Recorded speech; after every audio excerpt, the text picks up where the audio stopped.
হুগলির দাঁতপুর থানা এলাকায় রবিবার থেকে টহল শুরু করলো কেন্দ্রীয় বাহিনী। এদিন সকাল থেকেই দাঁতপুর থানার হারিট, কোমধারা, বাদিনান, বিলায়তপুর সহ বিভিন্ন গ্রামে সাথে রুট মার্চ করে কেন্দ্রীয় বাহিনী। সাথে ছিলেন হুগলি জেলা গ্রামীণ পুলিশের আধিকারিকরা।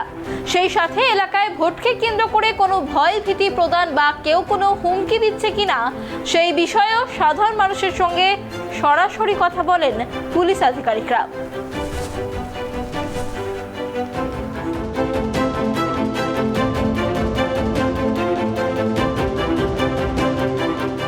উত্তর চব্বিশ পরগনার বসিরহাট মহকুমার মিনাখা ও মাটিয়া থানায় এক কোম্পানি বিএসএফ নামলো।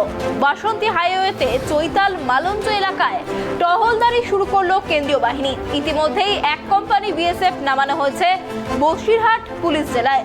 যেসব অতি স্পর্শকাতর জায়গা রয়েছে মিনাখা ব্লকে, সেই সব জায়গায় বিশেষ নজর রয়েছে আধা সেনার।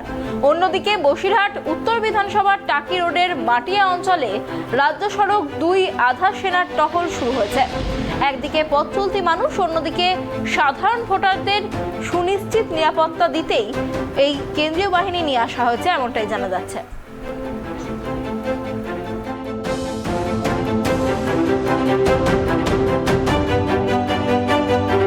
বিরোধীরা অভিযোগ করছে বাহিনী আসলে ভোট। দেখুন, আমরা তো জোর করে কোথাও ভোট করি না। 2021 সালের বিধানসভা তার বড় প্রমাণ। 8 দফায় ভোট করা হয়েছে।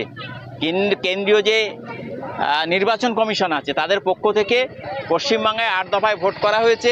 কেন্দ্রীয় বাহিনী প্রত্যেকটা বুথে দিয়ে ভোট করা হয়েছে, অর্থাৎ তাদের মতো করে ভোট করেছিল। তারপরেও কিন্তু 2021 সালের বিধানসভা নির্বাচনে সব কিছুকে মিথ্যা প্রমাণ করে দিয়ে আমাদের দল ক্ষমতায় এসেছে। তৃতীয়বারের জন্য মমতা বন্দ্যোপাধ্যায় বাংলার মুখ্যমন্ত্রী হয়েছে।